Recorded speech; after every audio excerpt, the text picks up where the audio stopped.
राजा असो किंवा रंक, अशी कोणती एक शक्ती आहे जी आपल्या सगळ्यांवर, अगदी सगळ्यांवर राज्य करते? कधी विचार केलाय? याचं उत्तर ना एका हजारो वर्ष जुन्या जातककथेत दडलेलं आहे. चला तर मग ऐकूया राजा आणि पोटाचा संदेशवाहक यांची ही एक अद्भुत कहाणी. सत्ता, पैसा, प्रेम, हो, आपण अनेक गोष्टींना आपल्या आयुष्याचा चालक मानतो. पण खरंतर एक अशी शक्ती आहे जी या सगळ्याच्या पलीकडे आहे. एक अशी मूलभूत प्रेरणा जी एका ऐशोआरामात जगणाऱ्या राजाला आणि एका सामान्य भुकेल्या माणसाला एकाच पातळीवर आणून ठेवते. कसं? पाहूया. तर आपली गोष्ट सुरू होतीये प्राचीन बनारसच्या वैभवशाली राज्यात. इथे एक राजा राज्य करायचा, ज्याच्यासाठी ना राज्यकारभारापेक्षाही जास्त महत्वाचा होता त्याच्या जिभेचा चोचलेपणा. म्हणजे त्याची खाण्यापिण्याची आवड ही फक्त आवड नव्हती, तर तो एक जुनून होता, आणि तोही एक खूप महागडा जुनून. त्या राजाचं नाव होतं भोजनीय राजा. आणि हे काही फक्त नाव नव्हतं, हीच त्याची ओळख होती. विचार करा, त्याच्या राज्यात सर्वोत्तम आचारी होते, जगभरातून खास मसाले यायचे, आणि त्याचा प्रत्येक घास म्हणजे जणू एक सोहळाच असायचा. असं म्हणायला हरकत नाही की तो जेवण्यासाठीच जगायचा. आणि या छंदाची किंमत किती असेल असं वाटतं? कल्पना करून बघा, राजाच्या फक्त एका वेळेच्या जेवणावर, त्याच्या एका थाळीवर तब्बल 1,00,000 चांदीची नाणी खर्च व्हायची. 1,00,000 म्हणजे एका जेवणात एका सामान्य माणसाची अख्खी हयात खर्ची पडेल इतका पैसा. आणि गंमत म्हणजे राजाचं जेवण हे काही खाजगी प्रकरण वगैरे नव्हतं. तो एक भव्य देखावा होता. अगदी राजवाड्याच्या दारात सोन्याच्या मंचावर बसून सुंदर राजकन्यांच्या गराड्यात तो जेवायचा. आणि हे सगळं पाहण्यासाठी, त्या शाही जेवणाचा फक्त सुगंध घेण्यासाठी अख्खं शहर तिथे जमा व्हायचं. पण रोजच्या या प्रदर्शनात जिथे हजारो डोळे फक्त पाहत होते, तिथे एका डोळ्यात मात्र पाहण्यापलीकडे काहीतरी वेगळंच होतं. एक अतृप्त इच्छा होती. गर्दीत उभ्या एका माणसासाठी राजाच्या ताटातून येणारा तो सुगंध आता असह्य झाला होता. आणि मग घडतं ते जे अगदी अविश्वसनीय होतं. त्या माणसानं धाडस केलं, कमरेला फडके बांधले आणि एकच शब्द जोरात ओरडला, संदेशवाहक.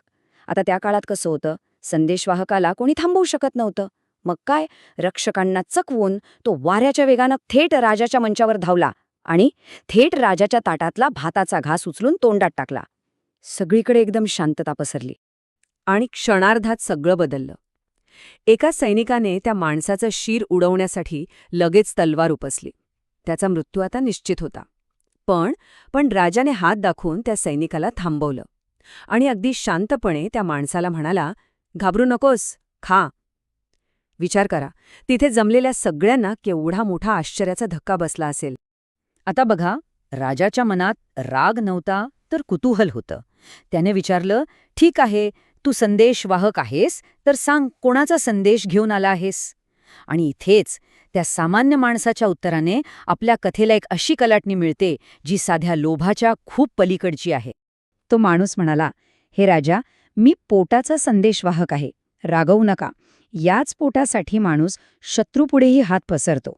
म्हणजे बघा, त्याने भुकेला, आपल्या मूलभूत गरजेला एक स्वतंत्र शक्ती म्हणून राजासमोर सादर केलं. आणि तो इथेच थांबला नाही.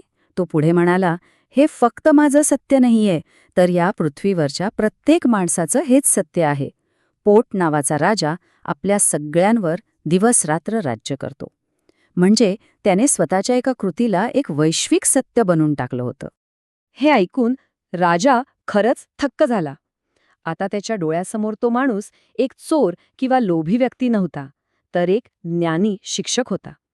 एका सामान्य माणसाच्या धाडसी कृतीतून राजाला एक असा धडा मिळाला होता जो त्याला मोठमोठ्या ग्रंथांमध्येही कधी सापडला नसता. आणि मग राजा जे बोलला तेच खरं तर या कथेचं हृदय आहे. तो हसून म्हणाला, एक संदेशवाहक दुसऱ्या संदेशवाहकाला नक्कीच देऊ शकतो, कारण या जगात जिवंत असलेला प्रत्येक जण शेवटी पोटाचाच संदेशवाहक आहे. त्या एका क्षणात राजा आणि रंक यांच्यातली दरी पूर्णपणे मिटून गेली. दोघांनाही एकाच मूलभूत शक्तीने म्हणजे गरजेने एकत्र आणलं होतं. आणि या ज्ञानाची पावती म्हणून राजाने त्याला शिक्षा नाही तर बक्षीस दिलं. काय तर 1,000 गायी आणि 1 धष्टपुष्ट बैल. हे केवळ दान नव्हतं, तर एका राजाने आपल्या शिक्षकाला दिलेली गुरुदक्षिणा होती असं म्हणता येईल. तर या गोष्टीतून आपण नक्की काय शिकतो? हेच की आपण सर्वजण पोटाचे संदेशवाहक आहोत. आपली पदं, आपली संपत्ती, आपला अधिकार हे सगळं वरवरचे मुखवटे आहेत. आतून आपल्याला चालवणारी शक्ती एकच आहे, ती म्हणजे आपली गरज, आपली इच्छा.